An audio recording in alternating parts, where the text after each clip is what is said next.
Hello students, welcome to this lecture number 6. And in this lecture, what till now theoretical we have studied, we will try to solve the numerical. Before starting the numerical, I want to tell you that which book numerical we are taking. This is CL Vadva book, and from this book, from chapter number 17, example number 13.1 and 13.2 we are discussing today.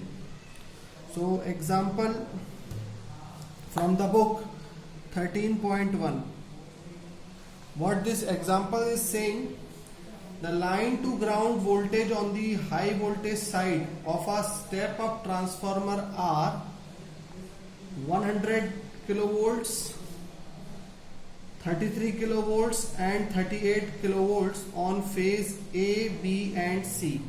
Look here what it is saying. मैं क्या कर रहा हूं कि मैं question को चलिए लिख देता हूं. The line to ground voltage on, I have taken a pause and then I have written complete this numerical.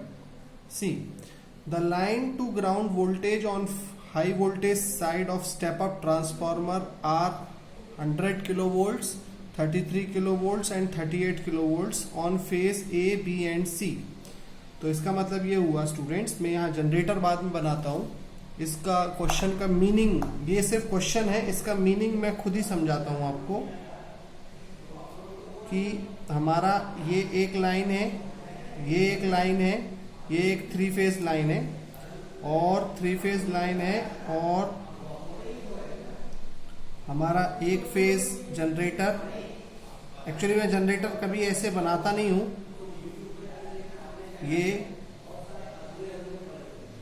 और ये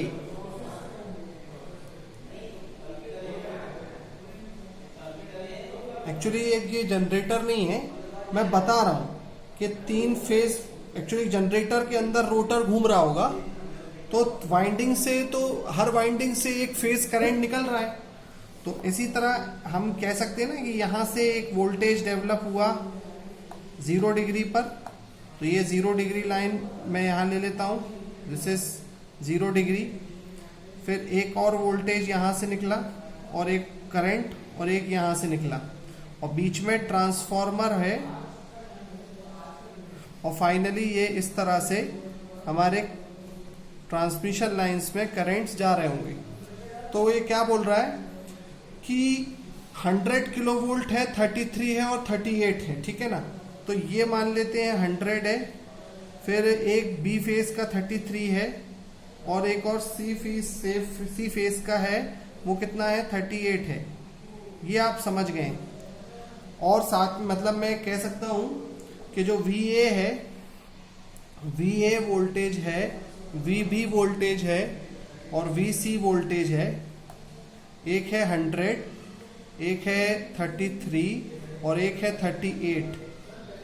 और इसके बारे में लिखा है the voltage phase A leads by 100 degree. मतलब अगर हम इसको रेफरेंस मान लें, ए के रेफरेंस में क्वेश्चन चल रहा है ना कि the voltage phase A leads B by 100 degree. तो मतलब इसको अगर मैं 0 डिग्री मान लूं तो वोल्टेज फेज, ये जो वोल्टेज फेज A जो है वो B को लीड कर रहा है. तो B को लीड कर रहा है, यानी कि अगर मैं इसको B को 0 मानता तो यहां पे ले लेता +100. लेकिन अगर मैं A को, क्योंकि वो A वर्ड है अल्फाबेटिकली, तो अगर मैं उसको 0 डिग्री मानता हूं तो कोई अगर अगर A लीड कर रहा है तो B लैग करेगा. तो 33 माइनस 100 डिग्री लिख लेता हूं. और बोल रहा है एंड लैग्स फेज C, मतलब A जो है वो फेज C को लैग कर रहा है, मतलब फेज C आगे है. तो कितना आगे है, +176 डिग्रीज 0.5, 176.5 डिग्रीज. तो ये आपको यहां तक आपको ये बात समझ में आ गई. अब उसने बोला है determine symmetrical components, determine symmetrical components. तो look here, determine the symmetrical component. तो सिमेट्रिकल कंपोनेंट होते क्या है, सबसे पहले हम वो देखें। तो सिमेट्रिकल कंपोनेंट क्या होते हैं, किसी भी फेज में सिमेट्रिकल कंपोनेंट होंगे, किसी भी एक फेज का होगा VA बराबर VA1 plus VA2 plus VA0, और ये तीनों कंपोनेंट्स को ही बोलते हैं सिमेट्रिकल कंपोनेंट, क्योंकि ये ये कंपोनेंट ऐड होके एक अनसिमेट्रिकल को एक सिमेट्रिकल कंपोनेंट बनाने में मदद कर रहे थे। ये हमने अपने पुराने वीडियोस में देखा। तो ये तीनों हमें पता करना है।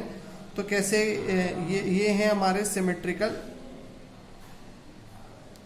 कंपोनेंट्स। ओके, तो अब हम कैलकुलेशन कैसे करेंगे। VA1, VA2 और VA3 का फॉर्मूला मालूम होना चाहिए स्टूडेंट्स। तो मैंने आपको एक मैट्रिक्स बताई थी, उस मैट्रिक्स को आप ध्यान करो अगर, तो वो क्या थी कि VA, VB और VC। अब मैं इसमें एक बार ट्रिक से भी सिखा रहा हूं आपको, वो ट्रिक भी याद रख सकते हैं आप। ये कुछ ऐसी होती है 1 1 1 1 1, ऐसे आप 1 1 सब जगह लिख दें, और उसके बाद आपको इसमें लिखना है लैम्डा लैम्डा स्क्वायर और लैम्डा स्क्वायर लैम्डा। ठीक है, तो लैम्डा लैम्डा स्क्वायर लैम्डा, या मैंने पुराने वीडियो में लैम्डा स्क्वायर लैम्डा, और ये आ गया है मेरा VA1 VA2 और VA0। सॉरी, ये थोड़ा सा चेंज हो गया।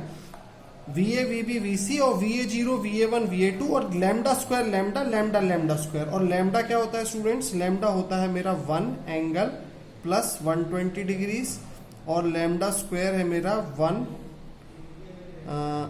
एंगल प्लस 240 कह सकते हो आप, या माइनस 120 डिग्री कह सकते हो, दोनों चीजें हैं। ठीक है, 0 डिग्री से।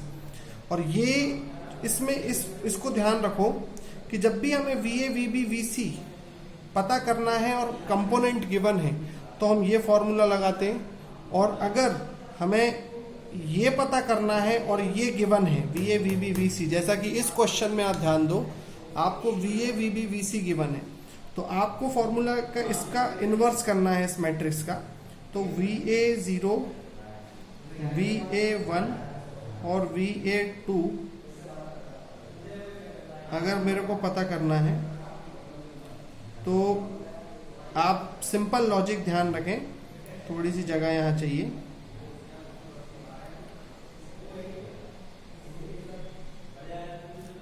आप लिखेंगे यहां पर VA VB VC, और ये 1 1 1 1 1। अब बस कुछ चेंज नहीं है, जब फेज पता करते हैं और कंपोनेंट्स गिवन होते हैं तो ये फॉर्मूला हो गया। और जब उल्टा हो रहा है तो बाहर 1/3 लगाइए इनवर्स में, और बस लैम्डा स्क्वायर लैम्डा की जगह लैम्डा लैम्डा स्क्वायर, और लैम्डा लैम्डा स्क्वायर की जगह लैम्डा स्क्वायर लैम्डा लिख लीजिए। और अब आप आराम से आगे बढ़ने के लिए VA0 की वैल्यू निकालने की कोशिश करेंगे।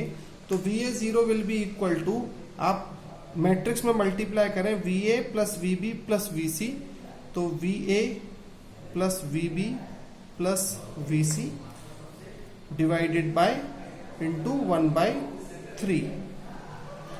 और VA1 की बात करूं तो VA1 हो जाएगा मेरा 1/3 into VA plus lambda VB plus lambda square VC, VA plus lambda VB plus lambda square VC। और अगर मैं VA2 की बात करूं तो 1/3 into VA plus lambda square VB plus lambda VC। तो कितना इजी हो गया, और आपको ये भी समझ में आ गया कि क्वेश्चंस कैसे पूछे जाते हैं।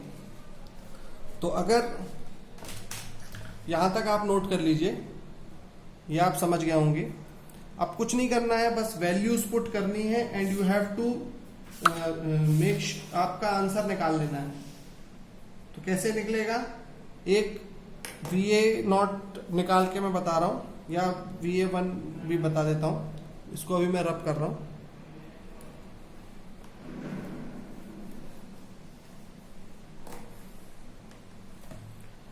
तो जैसे VA1 की वैल्यू याद रखने के लिए एकदम याद मत रखिए, हमेशा मैट्रिक्स याद रखिए, 1 1 1 1 1 1।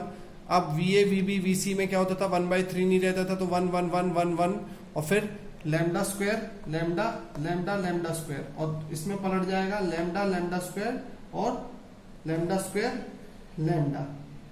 ठीक है, तो VA1 की वैल्यू हो जाएगी 1/3 into VA plus lambda VB plus lambda square VC। अब आप देखिए 1/3 into what is VA, VA is 100 angle 0 degrees plus lambda VB।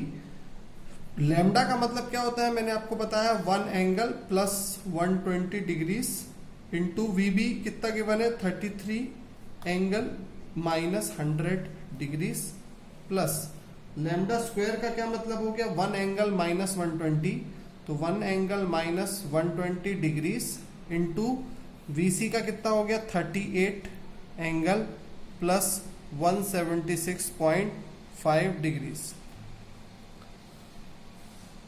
ठीक है, तो ये VA लिखा मैंने।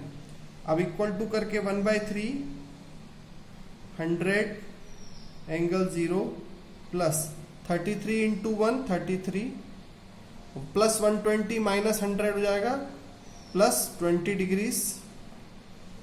पोलर एंगल माइनस हो जाते हैं ना मल्टीप्लिकेशन में साइन के हिसाब से, और प्लस 38 इंटू प्लस और ये माइनस हो जाएगा एंगल 120 में से 176 गए, पॉजिटिव में ही आएगा, तो 176 120 40 50 56 56.5 डिग्रीज। अब ये हो गया मेरा VA1। इसको इजीली आप कैलकुलेटर में टाइप करके सॉल्व कर सकते हो, और फाइनली VA1 आपको मिल जाएगा, VA1 will be equal to 1 by solve करके आ जाएगा 50.65 प्लस J 14.32। तो this is the first positive sequence component VA1। ये तब की बात हो रही है जब अभी हमने सिर्फ इतना कहा कि एक जनरेटर है जो जनरेट कर रहा है और 3 फेज करंट जा रहा है, तो बस आप ये बता दीजिए कि इसका पॉजिटिव नेगेटिव और जीरो सीक्वेंस कंपोनेंट्स क्या होंगे, वो हमने निकाल दिए।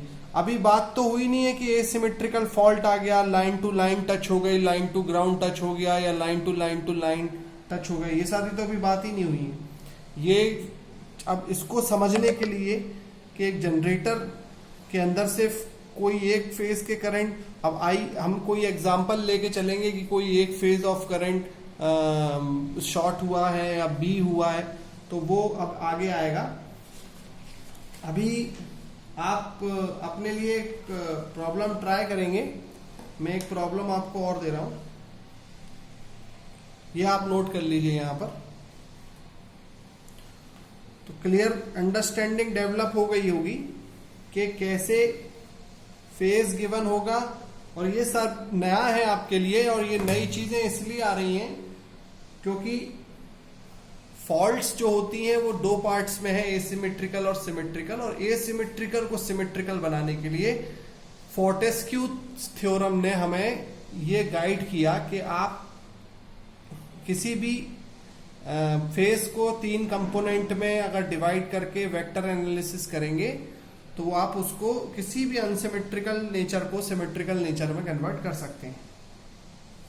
अब एक और एग्जांपल है, ये आपका होमवर्क है, ये आप ट्राई करें। The line currents in amperes in phase A B C are, the line currents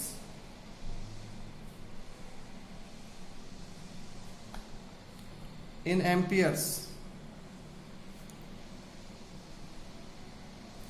in phase A, B and C are 500 plus J 150, 100 minus J 600, minus 300 plus J 600. Find symmetrical components.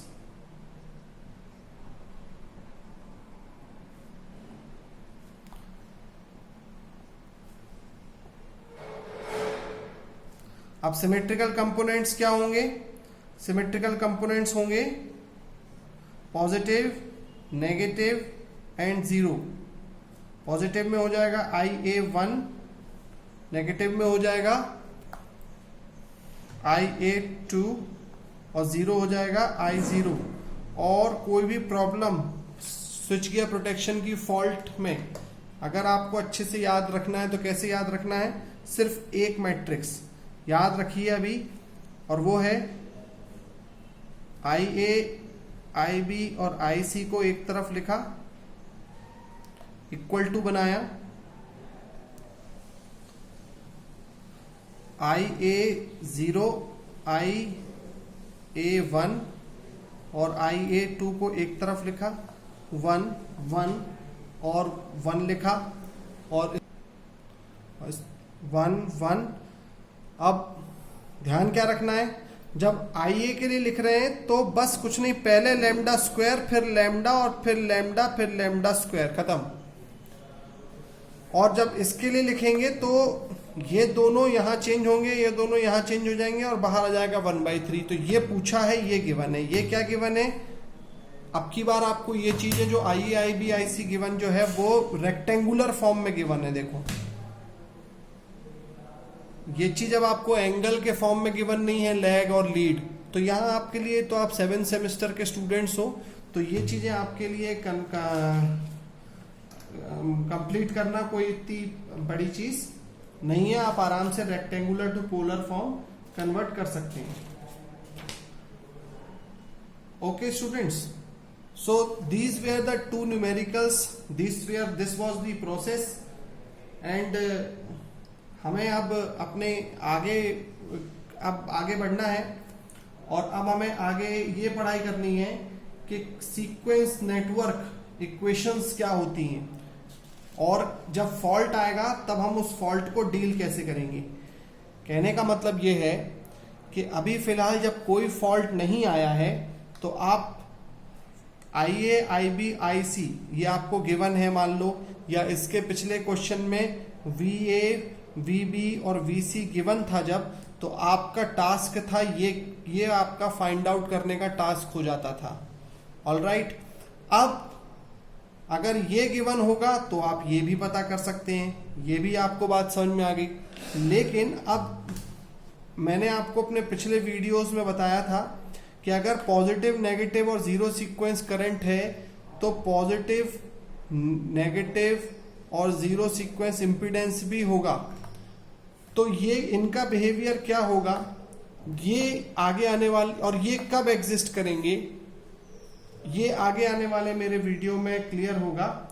और अगर single line to ground fault होगी उस condition में ये positive, negative और zero sequence components की value क्या होंगी।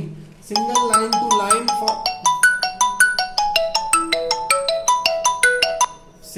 टू लाइन फॉल्ट होगी तब क्या होगी, या जो कोई भी ये फॉल्ट्स होंगी ये तब कब क्या होंगी, ये चीज अभी आपको अपने नेक्स्ट वीडियो में समझना है। इस वीडियो का टारगेट था आपको ये वाले न्यूमेरिकल प्रैक्टिस कराना, and I hope this it is clear to you. In the next video, I will try to cover completely the sequence network equations and the fault portion. अभी ये 2-3 videos और लेगा ये वाला यूनिट, और जैसे ये यूनिट कवर होता है तो गेट के लिए और सारी चीज़ों के लिए मैक्सिमम स्ट्रॉन्ग पोर्शन हो जाएगा आपका कवर। अभी बिहेवियर होता क्या है, हमारे पास जो मशीन्स होती हैं वो क्या क्या होती हैं, एक होता है जनरेटर, एक होता है ट्रांसफॉर्मर, फिर एक होती है ट्रांसमिशन लाइन, फिर से ट्रांसफॉर्मर, और फिर मोटरिंग लोड्स हो सकते हैं, रेसिडेंशियल लोड्स हो सकते हैं। ये एक जनरल सिंगल लाइन डायग्राम है, this is a general single line diagram, you all already better know this. और इस डायग्राम में हर चीज का, चाहे वो जनरेटर हो, चाहे वो ट्रांसफॉर्मर हो, चाहे वो ट्रांसमिशन लाइन हो, इन सब का अपना अपना रिले होता है, इन सब का अपना अपना सर्किट ब्रेकर रहेगा आगे चल के यूनिट्स में। और सबसे बड़ी बात ये, इनका अपना एक सीक्वेंस इम्पीडेंस स्टडी करना है हमें, सीक्वेंस इम्पीडेंस। और ये जो सीक्वेंस इम्पीडेंस है, ये इनके नेचर्स क्यों डिफरेंट जगह पे डिफरेंट है, this we have to study. I hope कि अभी तक जो चल रहा है it is clear to you all. Meet you in the next video.